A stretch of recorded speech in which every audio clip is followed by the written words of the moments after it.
Église de Dieu, nous sommes venus rendre à Dieu un culte raisonnable.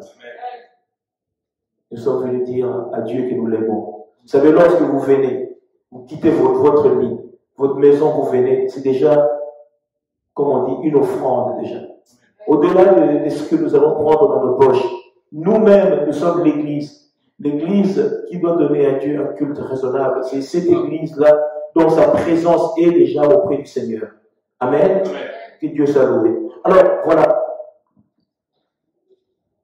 Je vais faire un temps. Ça va aller. Je pense que le Seigneur m'accordera un, je vais quand même arriver.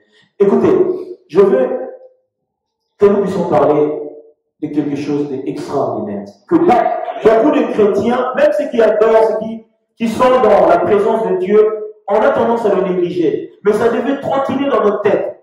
Mais quotidiennement, tout le temps. Ça devait venir en boucle, tout le temps. Mais pourquoi ça revient en boucle? Ça revient en boucle, pourquoi? Parce que Dieu veut que tu sois dans cette posture-là. Alléluia. Église de Dieu, j'invite l'Église à s'asseoir. Écoutez, vous savez que un homme comme Salomon, pour revenir au personnage de Salomon, Salomon a tout vécu, a tout reçu, a rencontré Dieu. Il a expérimenté bien des choses sur la terre.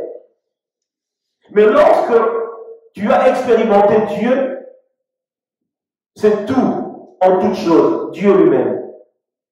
Et lorsque Dieu te dit, après m'avoir vu, je te donnerai, je t'accorderai, je vais manifester ceci dans ta vie, c'est un bonus, c'est un plus. Et c'est quand même intriguant pour certains d'entre nous. Après avoir rencontré le Dieu créateur, il a vu toutes choses que vous et moi nous aimerions acquérir. Et il a dit cette phrase que nous avons toujours dit, que nous connaissons, il a dit tout est vanité. Il a dit vanité des vanités. Et je dirais, comme on dit, il y a une mise à jour. Moi je viens de mettre la mise à jour pour dire quoi? Le monde est vanité. Le monde est vanité, vanité de vanité. Vanité pourquoi? Salomon lui-même qui a expérimenté le monde a dit vanité. Mais il dit une chose, je vais prendre un texte, nous allons le prendre. Est-ce que nous sommes, je dirais, Ecclésiaste, tout juste après Proverbe, pour les lecteurs de la Bible. Ecclésiaste après Proverbe, le chapitre 1er. Je ne prends pas la totalité du texte. On aura la première lecture. J'invite l'Église à s'élever. Alléluia. J'invite l'Église à s'élever. Je ne lirai pas la parole si tout le monde n'est pas élevé. Ça c'est une manière d'honorer le Seigneur. Amen. Alors, la Bible dit ceci. Ecclésiaste chapitre 1er, le verset 12. Je ne prends pas la totalité du texte parce que ça va me prendre énormément de temps. La Bible dit ceci, à partir de 12. Moi, Ecclésiaste, j'ai été roi d'Israël à Jérusalem. Est-ce que vous y êtes ou pas? Il a dit, j'ai appliqué mon cœur à rechercher et à sonder la sagesse. Tout ce qui se fait sous le ciel. C'est là une quoi? Une occupation pénible. Peuple de Dieu, c'est pénible. Tu te lèves le matin, tu te réveilles à 6 heures avec les yeux qui collent et tout. C'est bien, mais tout est pénible. Et ce qui m'a plu, please, come on. Regarde, il a dit quoi? À laquelle Dieu soumet le Fils de l'homme. Il a dit, j'ai vu tout ce qui se fait sous le soleil. Et voici, tout est vanité. Et c'est du vent. C'est du vent. Comment? C'est du vent, c'est du vent. Tu vois la maison, le bien, la voiture, tout, c'est du vent. Pourquoi? Je vais arriver. Église de Dieu, phrase de ça en Christ. Si tu n'as pas le ciel, Jean chapitre 14, le verset 3, le Seigneur a dit, vivez votre vie. Mais tout ce qu'on dit, quand il y a une course, il y a la finale. Quand il y a un match, il y a la finale. La finale, c'est où? Si tu n'as pas la finale, tu as couru sur la terre comme un vagabond, comme un homme inutile sur la terre. Je vous dis la vérité. Écoutez, les enfants, c'est Dieu qui les donne. C'est un cadeau. Je vous dis, c'est un cadeau. Dieu te fait un cadeau. Ah, moi je vais avoir, tout ça ce sont des cadeaux. Mais cependant, ce qui laissera ma vie lever sur le ciel. Je suis chrétien, je suis un enfant de Dieu. À quoi ça me servirait si je rate l'enlèvement? C'est pour cela que je dis dans ce thème, ne ratez pas l'enlèvement. Ne rate pas l'enlèvement. Je suis chrétien, mais je rate l'enlèvement. Ça m'aura servi quoi? De recevoir Jésus-Christ comme Seigneur et Sauveur dans ma vie. Ça m'aura servi quoi? Je viens à l'église, mais je rate l'enlèvement. Peuple de Dieu, ce qui est capital dans tout ce que nous faisons ici, de ne pas rater l'enlèvement. De ne pas rater l'enlèvement. Si tu rates l'enlèvement, c'est comme si tu as erré sur la terre comme un vagabond.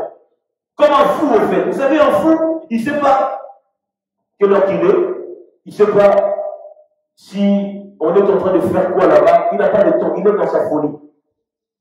La folie, c'est l'étourdissement. L'étourdissement, c'est quoi? C'est une perte de temps total. Et Dieu nous en conjure de ne pas rater l'enlèvement. Il dit ceci. Il y aura la tribulation qui va venir. Vous aurez des tribulations sur la terre. Mais la tribulation à venir à ceux qui vont rater l'enlèvement, c'est là où je vais mettre l'accent. Vous y êtes ou pas? Peuple de Dieu. Même à mon pire ennemi, je ne voudrais pas, lorsque l'Église sera enlevée, qu'il reste sur la terre. Vous y êtes ou pas? Vous voyez, lorsque nous disons à nos familles, à nos frères et sœurs, venez à Dieu, ils ont tendance à regarder Dieu comme oh, c'est quoi, c'est une blague ou quoi? Non, c'est pas une blague. C'est toi qui es en train de faire une blague. Parce que ce qui viendra, ça ne sera pas une blague, ça sera la réalité. La Bible dit la réalité dans l'homme, c'est l'esprit. Pourquoi? Les choses spirituelles qui sont cachées, ce jour-là seront visibles. Les démons qui sont cachés dans les abîmes, ils sortiront. Ils vont commencer à quoi? À maltraiter les êtres humains sur la terre. Ce sera des moments compliqués, très difficiles. Et le sang de Jésus ne sauvera plus. Le sang de Christ ne sauvera plus. Tu te sauveras par ton propre sang. C'est ton propre sang qui te sauvera. Là, aujourd'hui, il a dit quoi? Jean 3,16. Hein? Jean 3,16 est en train de s'exprimer en ce moment. Mais qui regarde le Seigneur? J'invite l'Église à s'asseoir. Église de Dieu, la Bible nous dit qu'il y a plusieurs demeures dans la maison de notre Père. Et la Bible dit dans ces demeures, Dieu veut que tu y sois, que tu ne rates pas ce moment. Pourquoi? Parce que la tribulation à venir, ce sera très compliqué. Peuple de Dieu, si je rate l'enlèvement, c'est parce que j'aurais eu à aimer. Diable, please. Je pense que je serai plus à l'aise. Alléluia. Amen. Je bénis Dieu. Peuple de Dieu. Il a dit, je vous ai préparé un lieu de repos. Un lieu de repos, c'est pourquoi? Pour ceux qui feront ma volonté. Pour ceux qui feront ce que moi j'attends d'eux. Où? Dans la loi du Seigneur. Dans la parole de Dieu. Tous ceux qui seront désobéissants à la parole de Dieu, ils rateront l'enlèvement. Obligé. Tous ceux qui feront abstraction des choses sacrées et saintes ou saines, ils rateront l'enlèvement. C'est la raison pour laquelle je vous dis, ce n'est pas la volonté de Dieu, mais il n'y aura pas foule au ciel. Il n'y aura pas foule, je vous dis la vérité. Vous voyez, dans la même thématique que l'Église se trouve en ce moment, les gens sont distraits. On a déjà vu cela. Dans l'époque de Noé, il faisait la même chose. Faites attention, les gens faisaient abstraction. Écoutez, le Dieu de ces siècles âme et l'homme à quoi? Salomon a dit à la poursuite du vent. Et le vent là, nous sommes accaparés de cela. Ces villes et vaines, nous avons mis notre énergie, nos intérêts. Peuple de Dieu, tout ça est une vanité on ne peut même pas comprendre. Le diable a voulu que l'homme soit esclave de choses périssables. Au lieu de se focaliser à l'éternité, lui se focalise des choses mortelles qui n'amènent pas au ciel. Mais c'est très dangereux. C'est très dangereux. Peuple de Dieu, on peut prêcher sur tout, surtout en ce moment. Mais dis à celui qui vient à l'église, est-ce que tu vas rater l'enlèvement, oui ou non? Pose-toi la question. Et il y a beaucoup des ustensiles, il y a beaucoup de choses. Là, c'est encore une autre prédication, qu'on doit ramener l'homme de Dieu, un enfant de Dieu, à comprendre ce que le Seigneur attend de chacun de nous. Alléluia. Paul a vécu la tribulation. Actes des Apôtres, chapitre 14. Please, come on. Nous avons la tribulation et nous avons la grande tribulation. Alléluia. Et là, nous sommes en train de passer un temps de tribulation. Là où on est en train de nous imposer des choses, les chrétiens se disent, mais Dieu nous a abandonnés, qu'est-ce qui se passe? C'est le temps de la tribulation, ça a été annoncé. Vois ça que ce sont des choses que le Seigneur a annoncées. On ne peut pas éviter cela, c'est l'inéluctable en fait. Nous y sommes.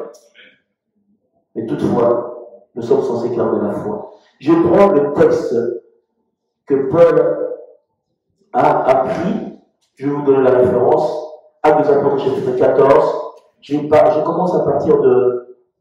Voilà, j'arrive. Voilà. À partir de 19. Est-ce que nous le sommes? La Bible dit ceci. Alors, survinrent d'Antioche et d'Icône des Juifs qui gagnèrent la foule et qui, après avoir lapidé Paul, vous y êtes ou pas? Lapider. Vous savez c'est quoi lapider quelqu'un? Hein? C'est une mort qui est tellement atroce. Tu préférerais même qu'on te mette... c'est une manière de dire qu'on te tue par une arme à feu qu'on te lapide. C'est une mort tellement compliquée. Mais cependant, cet homme était lapidé, il n'était pas mort. Pourquoi est-ce qu'il n'était pas mort? Parce que sa mission n'était pas finie. Parce que sa mission n'était pas finie. Et la Bible dit, le traînèrent hors de la ville, pensant qu'il était mort. Mais le disciple l'ayant entouré et se leva et entra dans la ville. La Bible dit, le lendemain, il partit, pourquoi? Pour Derbe, avec Barnabas, qui était son compagnon de service. Ils eurent évangélisé cette ville et fait un certain nombre de disciples et retournèrent à Lystre et à Icône et à Antioche, fortifiant l'esprit des disciples et les exhortant à persévérer dans la foi en disant, c'est par beaucoup de tribulations qui nous font rentrer dans le royaume de Dieu. Quelqu'un là ou pas? Par beaucoup de tribulations qui vous faudrait pour rentrer dans le royaume de Dieu. C'est ce que nous sommes en train de vivre en ce moment. Peuple de Dieu, c'est ce que nous sommes en train de vivre en ce moment. C'est par beaucoup de tribulations.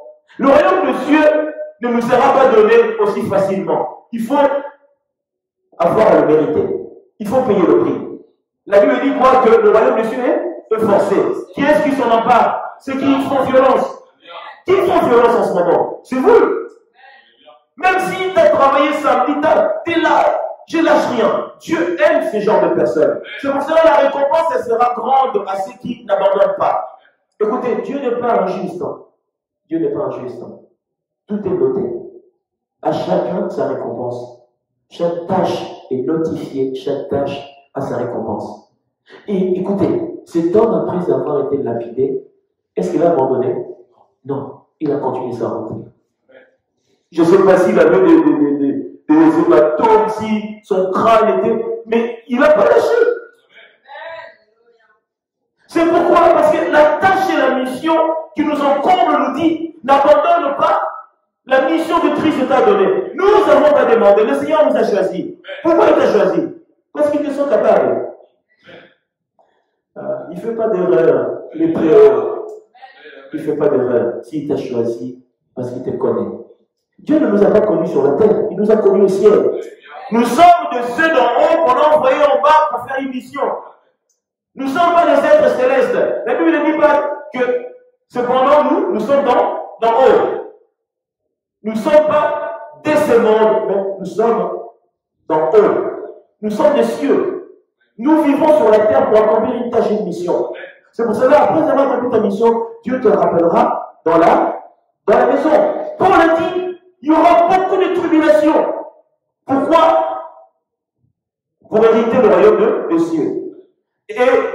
qu'après l'enlèvement, plutôt avant l'enlèvement, il y aura la tribulation. Il y aura des enfants, on appelle ça l'avant-goût de ce qui sera après l'enlèvement. Mais les gens ne font pas attention. Là, ce n'est que le commencement. C'est l'échauffement. Le diable est en train de tester ses pièges, ses plans. Il va le mettre. Et personne, il n'y a aucune prière qui empêchera cette volonté, parce que ce sont des choses qui sont écrites dans la parole de Dieu. Ça va arriver. Mais la Bible dit quoi? Toi qui lis, tu feras quoi? Attention. Que Dieu te bénisse. Merci. Jean chapitre 16. Je lis la parole de Dieu. Jean chapitre 16. Nous sommes dans l'évangile de Jean, dans le livre canon. Jean chapitre 16, le verset 29. Je lis la parole avec vous. La Bible dit ceci. À partir de 29, ses disciples, les disciples du Seigneur, vous êtes d'accord avec moi, lui dire, voici maintenant, tu parles ouvertement. Pourquoi? Il n'était plus question de parabole. Pourquoi? Lorsque le temps arrive, Dieu ne parle plus en parabole. Il parle clairement pour que tout le monde puisse comprendre. Il a dit, maintenant tu parles ouvertement, mais tu n'emploies aucune parabole. Bien sûr, il fallait qu'il en parle ouvertement. Il a dit, maintenant, nous savons que tu sais toutes choses et que tu n'as pas besoin que quelqu'un t'interroge. C'est pourquoi nous croyons que tu es sorti de Dieu. Jésus leur a répondu, vous croyez maintenant, voici l'heure vient et elle est déjà venue. Ou, vous quoi? Vous serez dispersés, chacun de son côté. Et où vous me laisserez seul. Il parlait au moment où qui arrive la passion, où il devait arrêter. Mais je ne suis pas seul, car le Père est avec moi. Je vous ai dit ces choses afin que, amen, que vous ayez la paix en vous. Vous aurez des, pluriel, quelqu'un là ou pas? Vous aurez des tribulations. Le Seigneur annonce, il y aura la tribulation et des tribulations dans le monde. Mais prenez courage, j'ai vaincu le monde. Et c'est dans cette optique, c'est lui qui vaincra le monde. L'enlèvement lui sera octroyé. Je dis, ne rate pas l'enlèvement. Ne rate pas l'enlèvement. Chrétien que tu es, ne rate pas l'enlèvement. Le Seigneur leur a parlé ouvertement. Il a dit quoi? Cependant, vous allez me laisser. Mais je ne suis pas seul, car le Saint-Esprit, écoutez, que le monde te lâche, que ta famille t'abandonne, qu'ils disent de toi de méchanceté, de fausseté. Ah, vous êtes ceci, vous savez des blagues un peu là qu'ils font en chrétien. Laissez-les faire. Mais toi, garde la foi et surtout garde le dépôt. Vous savez qu'est-ce qui fera que beaucoup n'hériteront pas les ciels parce qu'ils ne sauront pas garder le dépôt? Le dépôt, c'est la loi de Dieu.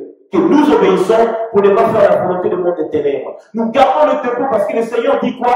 Quiconque garderont ma parole seront appelés comment? Fils de Dieu. On est appelé enfant de Dieu lorsque nous avons la parole. La parole de Dieu, c'est qui? C'est Dieu lui-même. En accord avec Jean chapitre 1er. Cette parole qui est venue chez les siens, ils ont dit, mais c'est quoi ça encore cette parole? Non, c'est la parole de vérité. La parole de vie est venue vous visiter, vous n'avez pas fait attention. C'est pour la raison pour laquelle une église qui est assise dans le fondement biblique, qui est assise dans la parole, c'est une église qui n'attend pas les choses qui frappent le regard. Elle est assise sur le concret. Comme Moïse, la Bible dit, il a regardé son environnement, il a vu ça comment? Ville et veine. Il avait les yeux rivés. La rémunération, c'est quoi? C'est l'enlèvement. La rémunération, c'est sur les choses célestes. Il n'a pas regardé la cité personne. Peuple de Dieu, on est des chrétiens. Quelqu'un qui vient à l'église vraiment tous les jours, tous les matins habitué. Mais il n'a pas la pensée que un jour l'enlèvement se fera. Le diable nous étourdit. Nous oublions ça. Nous vivons en oubliant qu'il y a un jour où l'église sera enlevée. Nous oublions cela. Et lorsque tu es un enfant de Dieu, tu n'as pas la pensée ou l'optique de la chose, ça devient très dangereux. Parce que nous vivons pourquoi? Pour mériter le ciel. Pour être à la droite de Christ qui est notre Seigneur et notre Dieu. Il a dit ceux qui seront à droite seront mes brebis et à gauche seront le bouc et tous ceux qui n'auront pas servi Christ avec loyauté et vérité. Est-ce que vous le sentez, peuple de Dieu? Diacre Jean-Pierre, 1 Thessaloniciens, chapitre 1er. C'est un texte que nous allons prendre. 3-5, pas la totalité, please. Et moi je prends Jean chapitre 16. Je lis la parole. Nous devons à votre sujet, frères, rendre continuellement grâce à Dieu, comme cela est juste, parce que votre foi fait de grands progrès et que la charité de chacun, de vous tous, à l'égard des nôtres augmente de plus en plus. Aussi, nous glorifions-nous de vous dans les églises de Dieu à cause de votre persévérance et de votre foi au milieu de toutes vos persécutions et des tribulations que vous avez à supporter. Nous glorifions Dieu de quoi? Des persécutions, des tribulations que vous avez à supporter. Supportez ça encore un peu, jusqu'au temps fixé par le Seigneur. Pourquoi? Le moment du soir est là. Mais le Seigneur attend que son Église demeure ferme. L'Église demeure ferme. Aujourd'hui, tout est en train d'être chamboulé. Mais nous n'avons pas à être ainsi chamboulés. Nous demeurons fermes selon le modèle que Christ attend de chacun de nous. Bien que, jusqu'à 5. C'est une preuve du juste jugement de Dieu, pour que vous soyez jugés dignes du royaume de Dieu, pour lequel vous souffrez. Alléluia. Vous soyez jugés dignes de quoi? Le royaume de Dieu se trouve où? Se trouve dans le ciel. Et le ciel, lorsque le temps fixé par le Seigneur viendra, il a dit, lorsque l'enlèvement se fera, nous n'allons pas nous enterrer sous terre, non. Nous serions enlevés.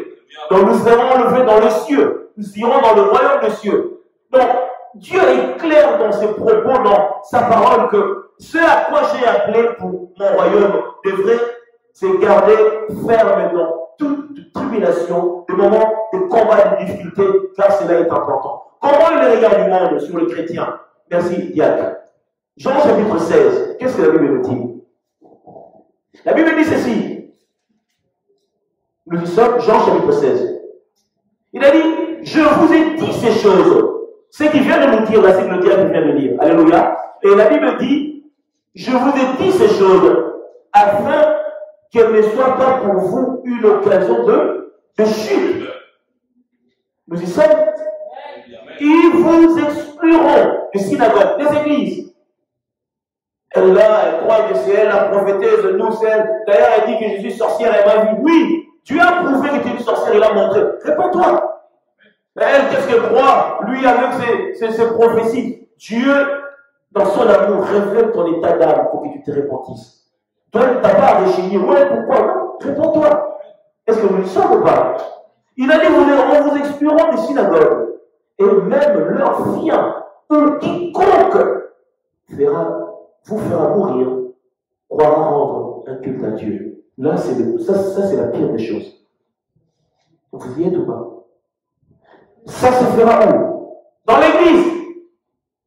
Alors elle, je veux la tuer parce qu'elle est en train de déranger. Je crois que tu tues quelqu'un dans ton ignorance. Tu crois que je aide Dieu parce que cette personne elle est mauvaise. Je vais la retirer dans la vie. Erreur. Le Seigneur attend que pendant la tribulation, ne commets pas des actes qui seront désastreux, qui te privera toi-même du royaume des cieux. Est-ce que vous imaginez tuer quelqu'un, croire qu'ils donneront un culte à Dieu? Mais si je vais dans Exode chapitre 20, dans la loi de Dieu, Dieu nous dit, tu ne tueras point. Mais comment tu vas tuer quelqu'un? Vous voyez, là où le diable amènera certains. C'est pour cela, lorsque l'église devient ténébreuse, lorsque l'église est dans la noirceur, le diable devient maître. Il commence à régner. Ça sera très compliqué, peuple de Dieu. Ça, c'est un entraînement. Ça, c'est quoi un entraînement. Les moments difficiles viendront. Les moments compliqués viendront. C'est pour ça que je dis, ne ratez pas l'enlèvement. L'enlèvement, c'est la chose la plus importante dans la vie chrétienne. C'est ça. Après avoir servi, on aura eu de dons, on aura eu de puissances d'autorité, mais après, tu rates l'enlèvement. Ça t'aura servi à quoi? Les dons, ce sont des cadeaux. Ce sont des cadeaux que Dieu nous donne. Pourquoi? Pour œuvrer pour sa gloire. Ce sont des cadeaux qui viennent du Seigneur. Mais cependant, ce qui nous qualifie, c'est au ciel. Il y a la récompense de ce qui sera manifesté sur la terre. Et mais si toi, là où tu seras qualifié, tu n'y vas pas, ça t'aura servi à quoi? Pas rien du tout. La qualification, c'est rien. Tu es qualifié, lorsqu'on est qualifié même dans les JO et tout ça, là, il y a une récompense. Médaille d'or, médaille de bronze, médaille tout ça. Mais toi maintenant, médaille d'or sur la terre. Ah, moi je suis médaille d'or et tout. Mais au ciel, on ne t'attend pas. À quoi ça te va servir? C'est pour cela, l'humilité précède la gloire. Hein? L'humilité précède la gloire. L'Église, l'humilité précède la gloire. La Bible dit, vaut mieux un pain sec avec de l'eau. Mais cependant, je suis tranquille avec Dieu. Beaucoup sont en train de présenter Christ dans une opulence satanique. Pour nous ici, ce sont des hommes de Dieu puissants. Surtout, ce que je déteste, dire que puissant. Il n'y a pas de puissance si ce n'est que la personne de Jésus-Christ qui est puissant. Mais cependant, cet homme puissant, au ciel, il n'est pas. Oh. Mais celle qui était en train de balayer l'église là, qui soignait la maison de Dieu et tout, elle est dans la gloire, en train de magnifier Dieu au ciel. Mais qui a vraiment servi Dieu pour de vrai alors? C'est pour cela, dans la tâche que tu fais, fais-le de tout ton Dieu sonde le cœur. Rappelez-vous, lorsqu'il devait mettre l'argent dans le tronc, celle qui avait donné avec tout son cœur. Est-ce que vous savez que c'est une parabole pour la qualification au ciel? Est-ce que vous savez ça? Celle qui a donné de tout. C'est-à-dire que je sers Dieu de tout mon cœur. Dans la petitesse, mais de tout mon cœur. Et ils ont donné le superflu. Dieu les a rejetés. Mais celle qui avait donné, celle qui a servi de tout son cœur, Dieu lui accorda grâce pour hériter le royaume des cieux. Tout c'est dans le cœur. L'apparence, tout le monde peut impressionner dans l'apparence. Mais comment est l'état de ton cœur? Est-ce que tu prends peine de la mission que Christ t'a donnée? Certains d'entre nous diront oui, mais de quelle manière? Vous savez que celui qui fait l'œuvre de Dieu avec négligence est l'ami de celui qui détruit. Et celui qui néglige est aussi jugé que celui qui n'est pas en train de servir. La négligence est très dangereuse. Dieu veut que nous soyons quoi? Nous soyons opérationnels. Parce que c'est une mission. C'est une mission. On te donne toutes les armes. On te dit, va. Dieu ne nous envoie pas en complet. Nous sommes complets. La tête qui vous voyez là, je suis complet. Vous aussi, vous êtes complet. Mais cependant, ce que Dieu te donne, la Bible dit à celui qu'on a donné plus, on retirera même ce qu'il a. Déjà, quand on retire, bien, tu rentres dans la malédiction. C'est le jugement. Et on donnera à celui qui a. On lui rajoutera encore plus. Et toi, que tu as reçu, si ça ne t'a rien servi, Dieu te demandera de rendre compte comment tu t'es servi avec ce don-là. Certains qui ont reçu le don de Dieu, ils l'ont mis ça au service du monde des ténèbres. Là, il y a les plus grandes chanteuses ou chantres dans le monde. La voix que Dieu leur a donnée, c'était pourquoi? C'était pour sa gloire. Satan les a amenés, ils sont en train de chanter pour le. T'entends des voix, t'as la chair de pour te dire, oh là là, cette personne, imagine qu'elle adore Dieu véritablement. Mais Satan l'attire pour sa gloire. Ces personnes-là, Dieu va les juger. Je peux commencer à vous en citer des chanteuses du monde que nous connaissons, que les chants ont bercé certains d'entre nous ici. Non, elles chantent bien. Elles chantent pour la gloire de qui? Elles chantent pour la gloire de qui? Peuple de Dieu, à celui qu'on a donné, qui n'a pas mis ça pour la gloire de Dieu, sera jugé.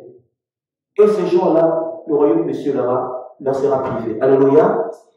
Est-ce que vous imaginez qu'ils croiront rendre un culte à Dieu en notant la vie d'un être humain, d'une personne? Très dangereux.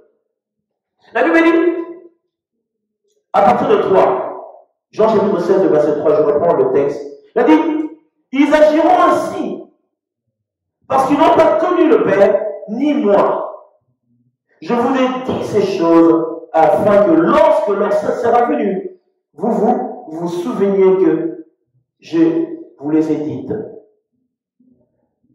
Nous y sommes, peuple de Dieu? Est-ce que nous y sommes? Et la Bible dit quoi? Je vous en ai pas parlé dès le commencement parce que j'étais avec vous. Le Seigneur a commencé à leur ouvrir des choses. Pourquoi? Vers la fin, il a commencé à leur dire des choses cachées que tu ne connais pas. Il commence à leur révéler des choses qu'un homme ne peut pas supporter. Il commençait à leur offrir ça parce que c'était le temps, c'était le moment. Est-ce que nous y sommes? Pourquoi tu rateras l'enlèvement? Ça, c'est un thème que je mets ça de côté. Mais je vais juste ramener la pensée. 1 Corinthiens, chapitre 6. 1 Corinthiens, chapitre 6. Peuple de la Bible a tout dit. La Bible a tout dit. Si la Bible n'a pas tout dit, c'est que tu n'as pas dit à regarder. La Bible nous a tout dit. Il n'y a rien de ce que la Bible n'a pas dit. La Bible a tout dit. Est-ce que nous y sommes, peuple de Dieu? Entre chrétiens, la vie chrétienne, l'existence humaine, ce que tu as sur la terre. Écoutez ce que la Bible dit. L'un d'entre vous, lorsqu'il a un différend avec un autre, ose-t-il plaider devant les injustes? Alléluia. Vous y êtes ou pas? Il y a des ceux qui ont des problèmes, des chrétiens, mais tu vois, il y a un païen qui est en train de régler leurs problèmes. L'autre pasteur et l'autre pasteur ne s'entendent pas. Ils ont été chercher un autre pasteur. Non, ils ont été chercher un homme du monde pour plaider leur cause. Non, c'est le Seigneur Dieu Tout-Puissant qui vient nous justifier, nous ramener dans la solennité, selon ce qu'il attend de chacun de nous. Est-ce que nous y sommes? Et non, devant les saints. Ne savez-vous pas que les saints jugeront le monde? Peuple de Dieu, il arrivera un temps. Écoutez, please, comment? La justification ici, c'est quoi? Dieu, par rapport à la récompense, en temps fixé dans le jugement dernier, Dieu donnera des tâches à chacun de nous. Pourquoi? Pour manifester le jugement sur la terre. Ça arrivera. Ne savez-vous pas que les saints jugeront le monde? Parce que nous les avons côtoyés. Nous avons vécu avec eux. Celui qui a côtoyé un impudique, celui qui a côtoyé un voleur, saura mieux le juger. Parce que tu as vu la procédé, comment est-ce qu'ils ont fait. Dieu entrera au sein que nous sommes. Nous allons descendre dans la gloire avec le Seigneur. Pendant le jugement, nous aussi nous participerons à ce jugement. Mais savez-vous pas que les saints jugeront le monde? Écoutez, si toi qui es dans la sainteté, tu dois juger quelqu'un, tu dois être irréprochable. Tu dois être irréprochable. Peuple de Dieu, la Bible dit quoi? Que nous sommes censés être exemplaires. C'est comme un pasteur qui file des souillures, il vient prêcher. Mais ça ne marche pas. Même l'amour. Je ne peux pas prêcher l'amour avec un cœur, j'ai l'amour. Mais tu n'as pas l'amour du prochain. Ta parole ou ton message, ça ne sert à rien. Tu bannis la haine. Lorsque tu bannis la haine, tu marches dans la vérité. Tu ne peux pas haïr ton prochain. Ça ne sert à rien. Pire encore, c'est lui qui a la bouche pour bénir. Il est en train de maudire. Très dangereux. Ne maudissez pas. Hein? Ne maudissez personne. Maudissez personne. Surtout, nous maudissons nos enfants sans se rendre compte. Est-ce que vous savez ça? Toi d'ailleurs, tu vas voir. Si tu continues comme ça, tu ne réussiras pas. Attention. La phrase que tu es en train de promulguer, le démon l'entend. C'est lui, son père, sa mère qui a dit ça. On va le prendre. On va l'utiliser contre cet enfant. Très dangereux. Le monde spirituel marche comme ça. Le diable n'a rien. Il prend que de ce qui est à nous pour le manifester. C'est pour cela, dis des choses en faisant attention. Si tu aimes, dis des bénédictions. Bénis. Au moins, tu ne rentres pas dans le jugement. Celui qui maudit fait l'œuvre des ténèbres, parce que les ténèbres maudit. Et nous sommes là pour bénir. La Bible dit, est-ce que la bouche qui prêche la parole, qui dit de belles choses, peut maudire? Est-ce que l'eau qui sort, la bouche qui doit proclamer la justice, peut aussi médire et dire des choses qui ne sont pas bien? Non. L'eau qui sort de l'eau douce ne peut pas ramener aussi de l'eau amère. Non. Il faut savoir ce qu'on veut. C'est que le Seigneur attend de chacun de nous. Alléluia. Que Dieu soit glorifié. Je donne gloire à Dieu. Et la Bible dit, ne savez-vous pas que le saint jugera le monde? Et si c'est par vous, mets-toi maintenant dans cette place, par vous que le monde est jugé.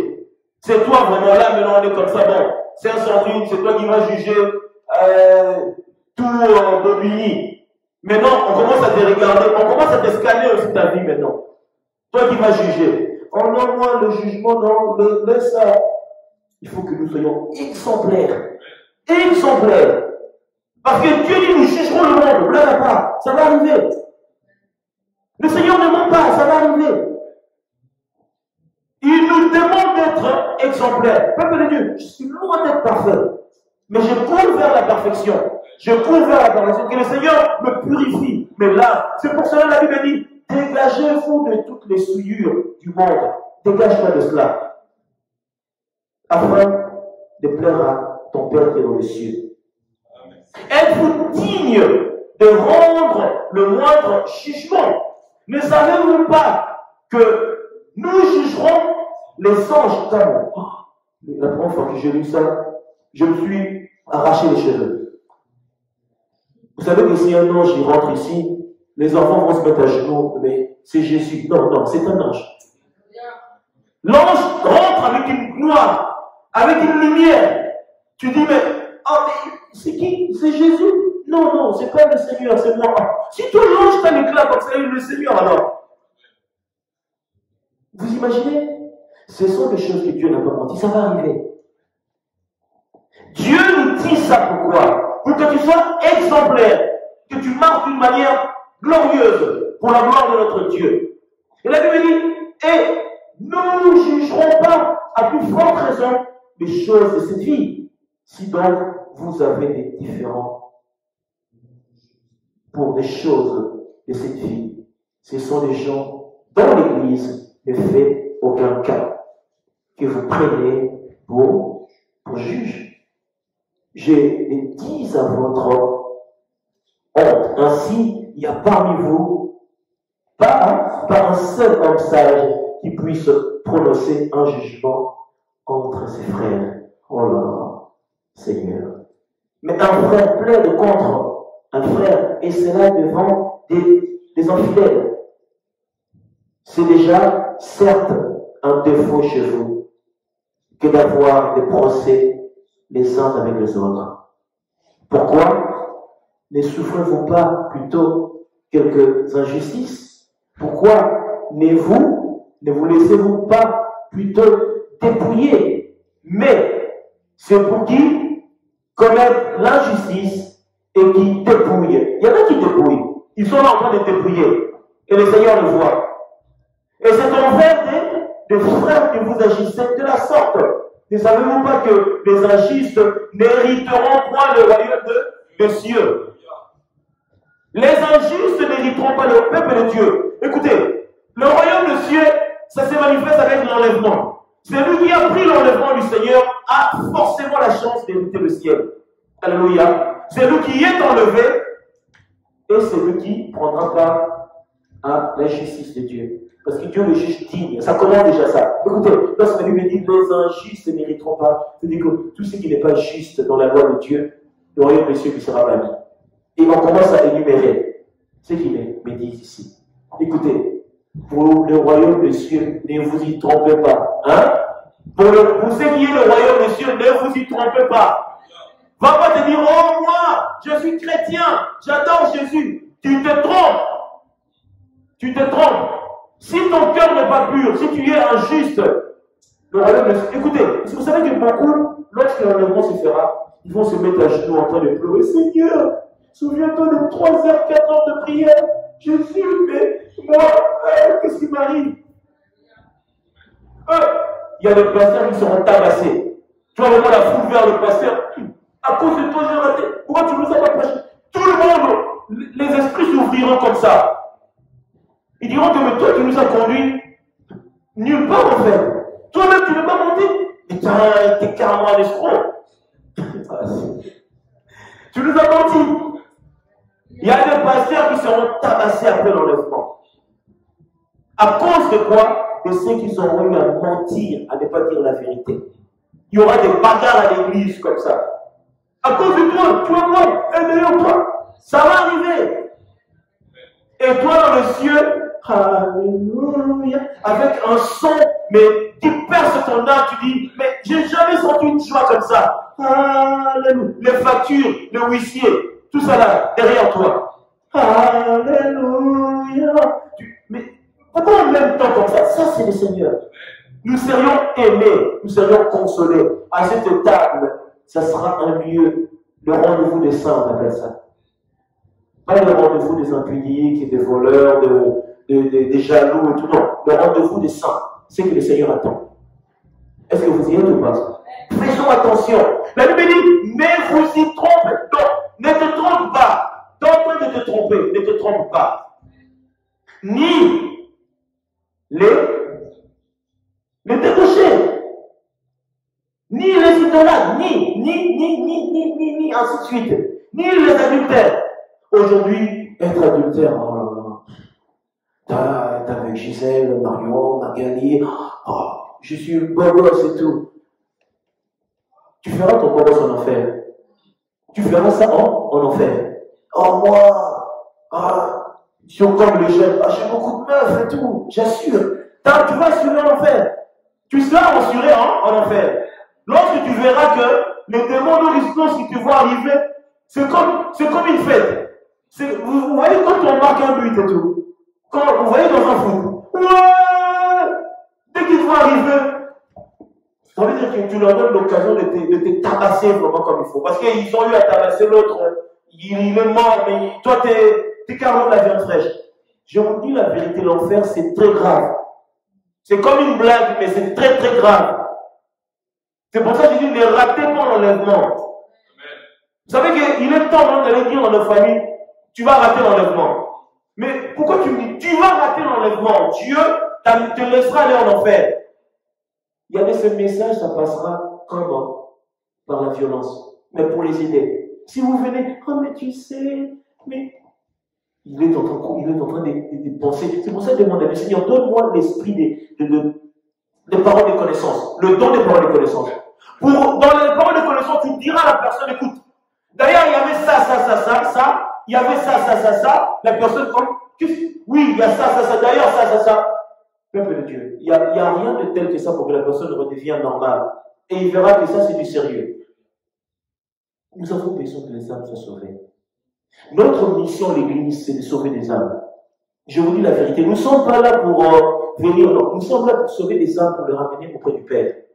Mais qui va vouloir de l'Église? Peuple de Dieu, l'Église est regardée avec dédain. L'Église est regardée avec mépris. Les gens pensent que l'Église est là juste pourquoi? Ils disent que ouais, c'est pour l'argent et tout. Mais on n'a pas le temps pour ces choses-là. À quoi ça nous sert l'argent, franchement? Hein? Tu vas aller où avec ton argent? Vous savez combien il y a des milliardaires en enfer? Combien? Combien il y a des gens? Je peux même vous en citer, tel nom, il n'est pas au ciel. Jamais. Pourquoi? Parce que l'esprit de maman a tellement eu à ronger leur cœur. Ils ont endurci leur cœur en accord avec Psaume 95. Ils ont endurci leur cœur. Dieu a dit ils ont endurci leur cœur. L'amour du monde. C'est comme une blague, je vous dis, c'est comme une blague. Là, c'est une blague. Mais le jour J, vois celui qui est mort. Lorsque le démon le traîne comme un sac de patates comme ça pour l'amener en enfer, comment est-ce qu'il est en train de pleurer? Comment il commence à supplier? Oh pardon, je vais arrêter. Tu vas arrêter quoi? C'est fini pour toi. La réalité, c'est la mort. Hein? La réalité, c'est la mort. Lorsque tu meurs, c'est là où tu commences à pleurer amèrement. Tes larmes, personne ne voit. On est en train de te pleurer ici, de l'autre côté, les démons sont en train de te tabasser. Là, on l'aimait beaucoup, mon frère, mon mari, ma femme et tout. Mais de l'autre côté, il dit, mais arrêtez de plus vous pleurez, plus là-bas on le tape encore plus.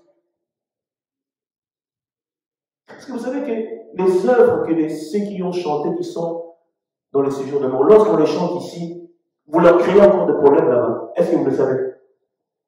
Vous savez les chansons qui ont François Cécile, la chanson. Plus tu mets ça là-bas, lui, il est encore, vous lui créez encore des problèmes. Ça, il faut le savoir. T'es en train d'écouter, toutefois, je vais même citer si tu es un homme. Tu es en train d'écouter la musique de Johnny. Voilà. Allumé, tout ça. Mais là-bas, on est en train de plus la chanson joue plus là-bas. Tu leur donnes encore envie de le taper encore. Je vous dis la vérité. C'est comme une blague, mais c'est la vérité. C'est pour ça que je prie que le Seigneur montre l'enfer à ceux qui endurcissent leur cœur.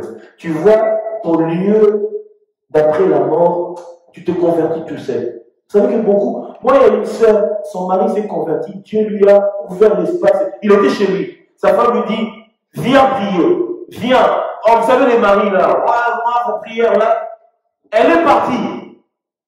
Dieu a ouvert l'espace de l'enfer, il a vu chez eux, pas un songe, une vision instantanée comme ça. Dieu a dit, toi tu ne veux pas venir à l'église. Il a entendu, qui a parlé? C'est qui ça? Qui? Il a levé les yeux, Dieu lui a montré ce qu'il attend. Ils ont dit, il est arrivé à l'église pieds nus. Ah, Seigneur, avec plein de membres comme ça, il a commencé à dire sa vie d'adultère, d'impudicité. Même sa femme, elle était là. Il disait, mais pourquoi il commence à s'humilier? Il a dit, non, laisse-moi m'humilier, je préfère encore parce que ce que j'ai vu là. Laisse tomber. Vous savez, ce sont des choses, hein, lorsque nous parlons comme ça, parce que les gens sont en train de penser que, est-ce que c'est vraiment vrai? Si on ouvrait un écran, on mettait ceux qui sont partis de l'autre côté, l'église, on n'aura plus de place. Il y en a, ils vont venir s'asseoir à côté, on n'aura plus, ça sera rempli. Les gens prendront peur. Mais Dieu ne veut pas qu'on vienne à lui par la peur, mais par l'amour. Il veut que nous l'aimions pour venir à lui. Il ne veut pas vous gagner parce que tu as la peur. Oh, je vais aller en enfer. Non, il veut que tu viennes par amour. Il a dit que tu m'aimes. Comme lui, il a payé le prix pour nous sauver, il veut que vous l'aimez aussi. Vous posez la même manière d'opérer. Et cependant, l'homme veut, lui, il est venu parce qu'il a plus peur. Mais vous savez, je vais vous dire une chose. Il n'a pas vécu longtemps. À la suite des temps, il était mort. Dieu, dans son amour, il savait, je l'ai gagné, il s'est repenti, je vais le ramener dans mon royaume. Lui, au moins, il a trouvé cette grâce. Il est mort, je ne sais pas, peut-être dans la semaine, dans le mois, il n'a pas vécu longtemps. Dieu l'a retiré. Parce qu'il a compris que lui, il est sauvé. Combien ils ont vu écouter des prédications, ils sont là, endurcis. De l'autre côté, tu auras affaire à des personnes qui ont 7 mètres, il n'a même pas les yeux. Vous voyez, les odeurs des égouts, encore, c'est un parfum Chanel, si je peux dire ainsi. Ils sont mauvais. Et cette personne-là, il est en train de te serrer dans les bras, en train de t'étouffer. Les pires choses que nous imaginons sur la terre, c'est ce qui est fait dans les séjours de mort. Parce qu'ils ont désobéi à la loi de Dieu. Ils ont désobéi à la loi de Dieu. Dieu a dit, venez à moi. Non, nous, on ne va pas venir. Oh, non, on va aller. Regarde le souci de ceux qui étaient après ce temps-là, qu'on leur ouvre des bistrots d'érable et tout, pour aller prendre un petit blanc et tout, un coup de blanc. Ça va t'amener où? Ça va t'amener où? Oh non, notre vie et tout. Mais après, j'étais récemment dans un resto. On a rentré comme ça. Mes collègues, ils avaient leur QR code, je sais pas quoi là. L'autre, il me regarde et dit, mais vous l'avez pas. Je dis, mais franchement, la même chose là, je peux aller faire ça chez moi. Allez, gardez vos trucs, allez, je m'en vais. Je veux pas. Je veux pas. Pourquoi? Pour que je reste un cuistot, il a le droit de me faire manger après. Moi ici, Peuple, c'est pour dire qu'il y a un temps pour tout, il y a un temps pour toute chose. J'ai dit à l'église de Colombe, tant que nous sommes ici, dans l'amour du Christ qui nous a rassemblés, ne ratons pas l'enlèvement. Ne ratons pas l'enlèvement. Faisons tout, mais ne ratons pas l'enlèvement. Regarde le prix que tu payes. Certains dimanches sont en train de finir leur nuit. Ils sont en train dans leur oreille, en train de baver comme ça. Moi, je finis mes nuits. Mais toi, tu te réveilles, tu te touches, tu viens. Ce n'est pas pour rien. Ce n'est pas pour rien. Tu payes un prix. Et le prix que tu as payé, mais c'est un prix vil et faible. À quoi ça t'aura servi? Sois pas de ceux qui diront, Seigneur, nous avons guéri les malades. Jésus, regarde, la verre, c'est moi. C'est même pas toi, mais il dit c'est lui. Donc j'ai servi. Dieu dit, écoute-toi, escroc que tu es, d'ailleurs, tu ne viendras pas dans mon royaume. Au revoir. Il y en a qui seront en train de pleurer. C'est pour ça que je dis, Faisons tout. Donc, il dit, s'il y a des choses qui doivent gommer, dis Seigneur, moi je ne veux pas gommer ça. Gomme-le pour moi. Parce que je veux y arriver là où tu m'attends. Alléluia. La Bible dit les adultères. Rien que ça, rien que la pensée que je vais ramener, le temps que ça prend. Ni les efféminés, ni les homosexuels. Peuple de Dieu, l'homosexualité, c'est devenu, même aujourd'hui, dire à quelqu'un, tu sais que tu es un homosexuel, procès devant le juge et tout. Pourquoi tu lui as dit ça? La Bible dit, Romains chapitre 1er, ils feront des lois de manière à quoi? C'est protéger eux-mêmes. C'est très dangereux. L'homosexualité, c'est une insulte au Créateur. C'est la pire des choses. Regardez, Dieu a dit, la pensée. Adam et Ève, ils étaient dans Éden. Vous êtes d'accord avec moi? Écoutez, Adam, non seulement les autres, ils avaient leur femelle, mais il n'avait personne pour converser. Il était le seul être humain sur la terre. Bien qu'il pouvait parler, mais il voulait aussi avoir son semblable pour parler. Dieu n'a pas été chercher loin. Il a été prendre une de ses côtes. Il a dit, bon, endors-toi. Il a pris une de ses côtes. Il a formé celle qui est semblable à lui. L'os de mes os, chair de ma chair. Il a dit, voici, c'est celle qui est ta femme.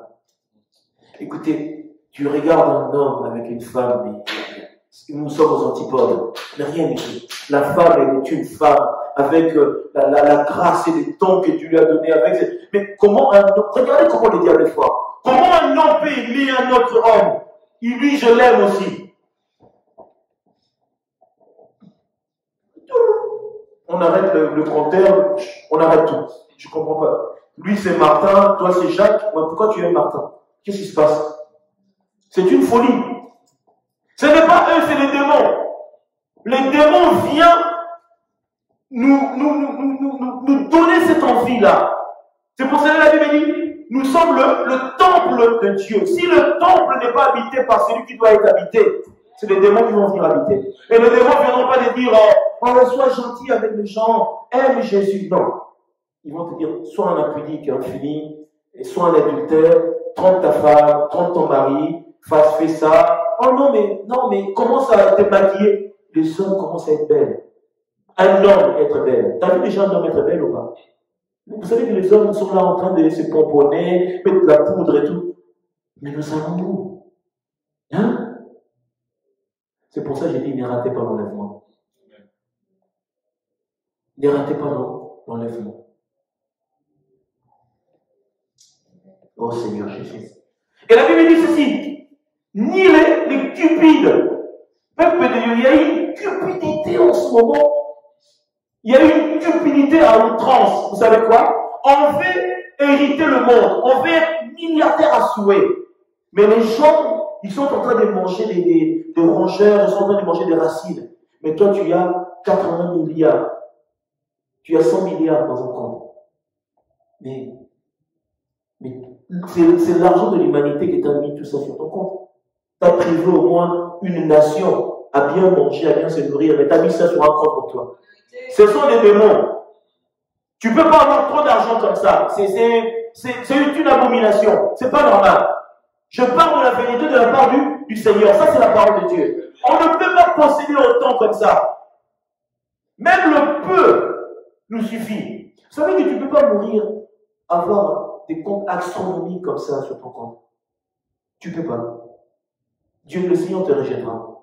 Pourquoi il a dit, si tu veux hériter le ciel, si tu veux avoir l'enlèvement, vends tout, donne aux pauvres.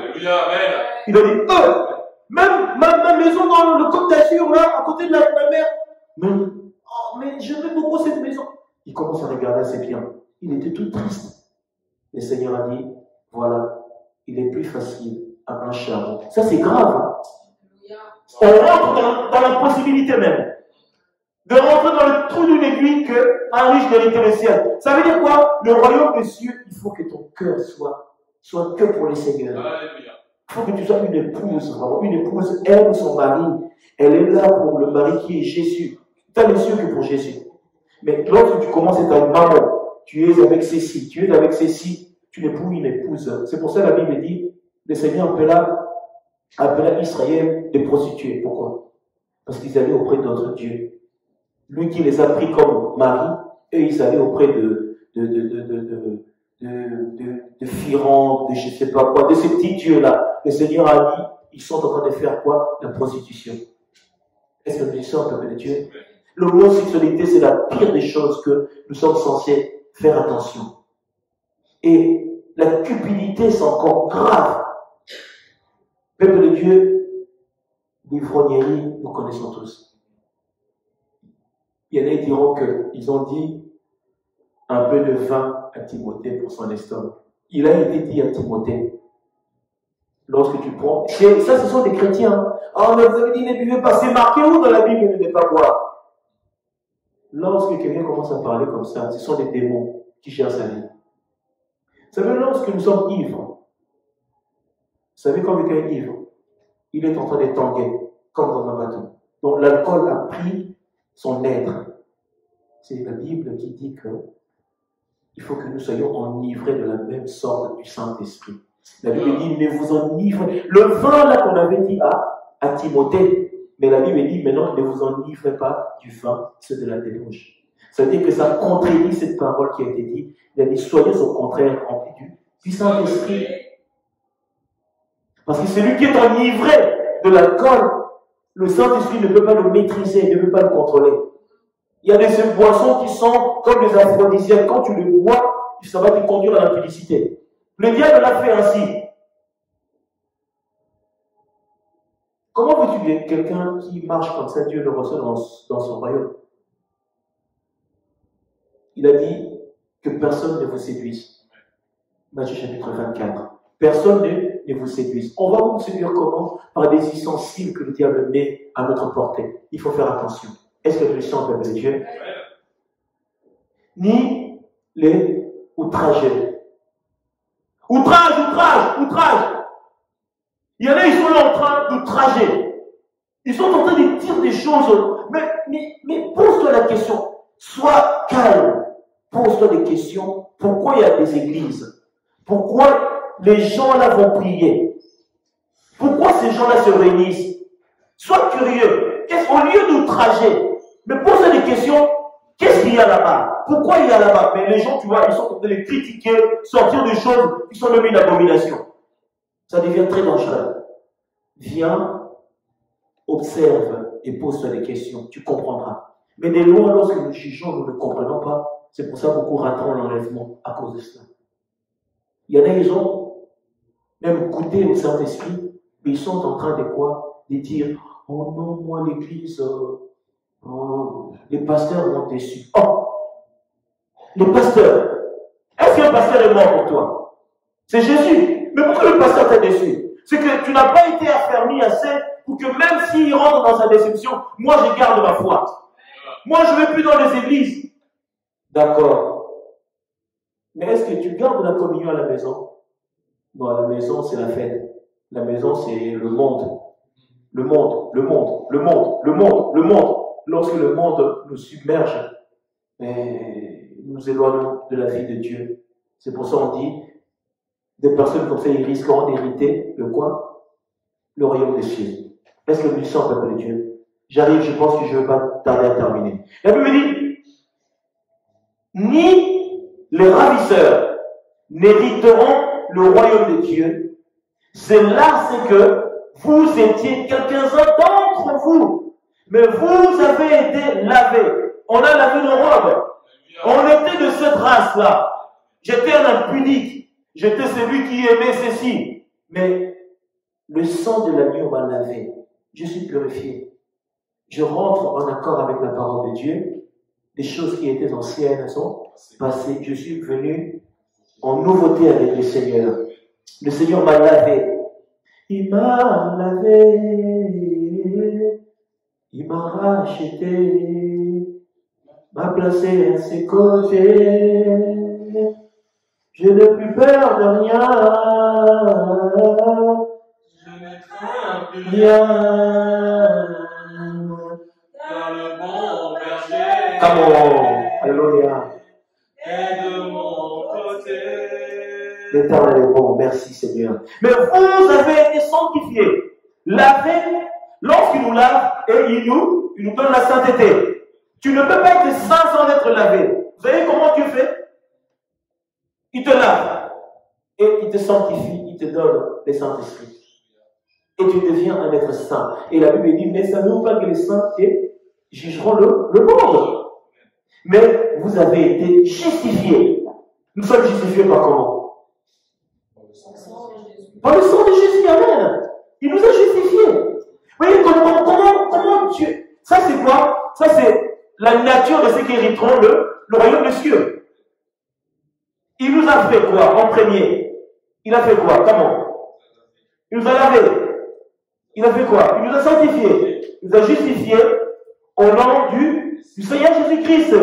Par qui? Par l'Esprit de notre Dieu. Amen.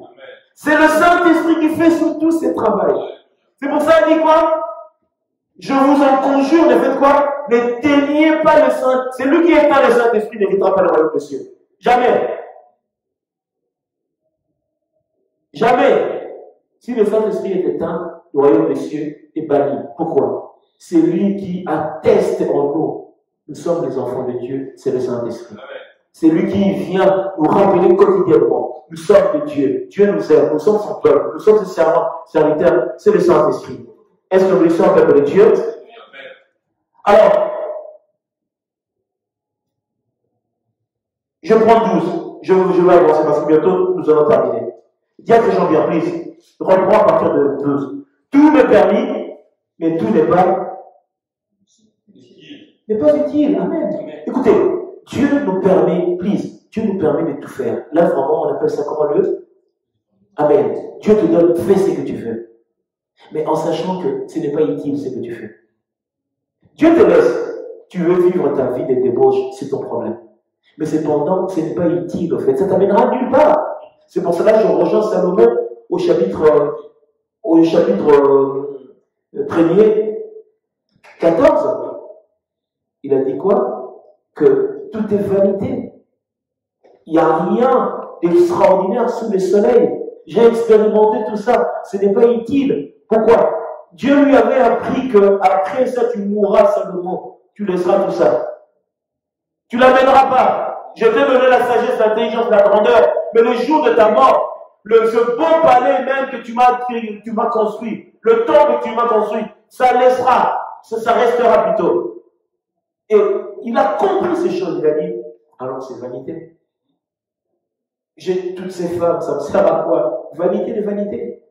Certains disent, ouais, mais on dit, il ne faut pas être polygame et tout. Salomon lui-même avait, mais tu n'as rien compris. 1000 ans vaut combien de jours?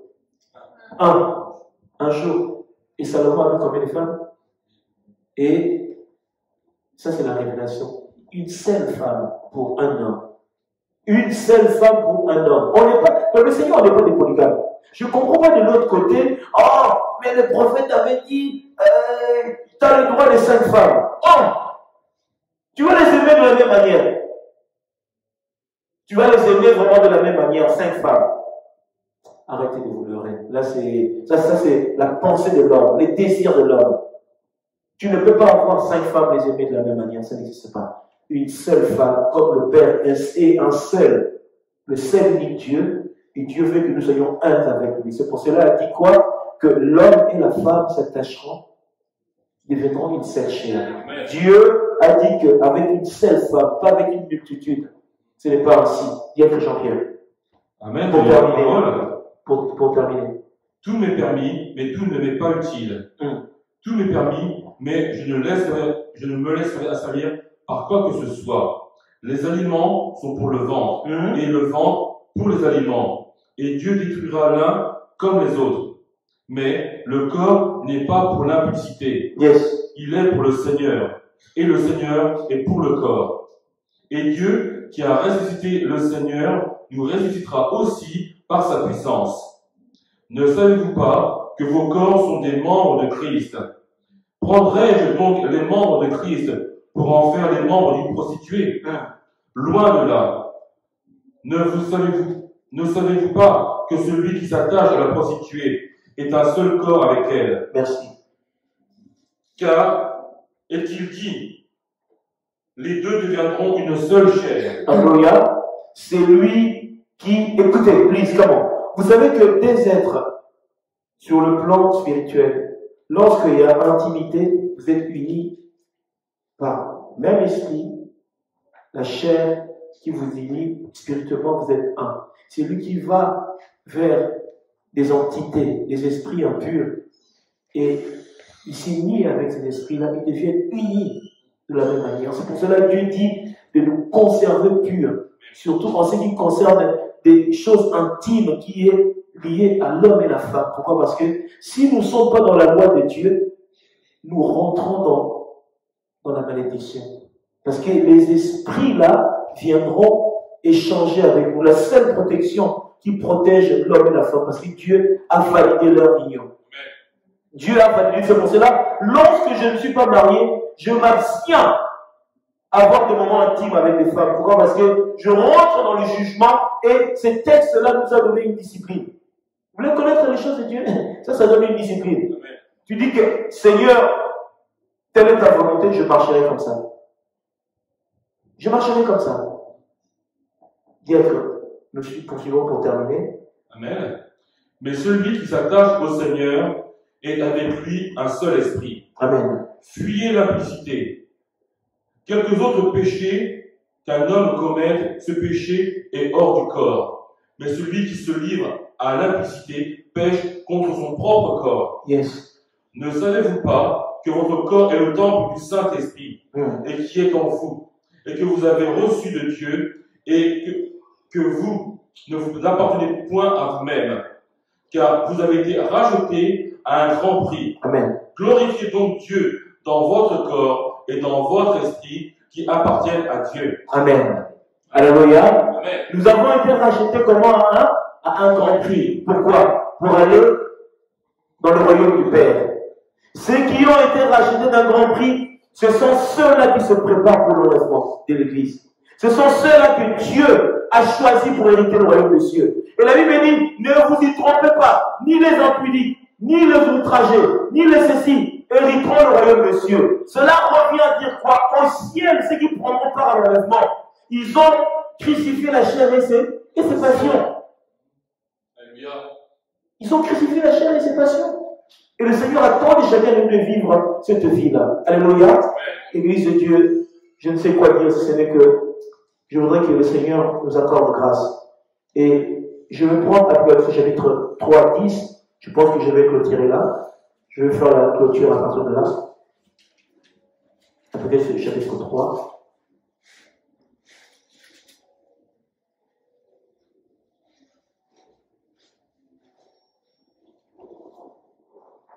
Est-ce que nous y sommes? Amen. Merci Seigneur. Voici la Bible, c'est que la Bible nous dit. Il a dit, parce que tu as gardé la parole et la persévérance. Et moi, je garderai aussi, moi aussi je te garderai aussi à l'heure de la tentation qui va venir sur le monde entier pour éprouver les habitants de la terre. Il a dit, je viens bientôt. Retiens ce que tu as. Alléluia. Retiens ce que tu as, afin que personne ne prenne ta couronne. Afin que personne ne prenne ta couronne. Celui qui vaincra, je ferai de lui une colonne dans le temple de mon Père. Alléluia. Le temple de mon Père, c'est où donc? Amen. Que Dieu vous bénisse. Il n'en sortira plus. Alléluia. Il n'en sortira plus. Il a dit, j'écrirai sur lui le nom de Dieu et le nom de la ville de mon Père. Qui est quoi qui est là? La Jérusalem céleste, la nouvelle Jérusalem céleste. C'est pas ce qu'on a chanté récemment là. Qui est descendu du ciel, d'auprès de mon Dieu. Et mon Dieu, et mon nom nouveau, qui est celui qui a les oreilles entendre ce que l'Esprit dit à l'Église. Je pense que je vais clôturer par là. Ça, c'était l'Église de Philadelphie. Alléluia. Que Dieu vous bénisse, Église. Je vais clore en disant, tant que je vivrai, je ferai tout pour ne pas rater l'enlèvement. Alléluia.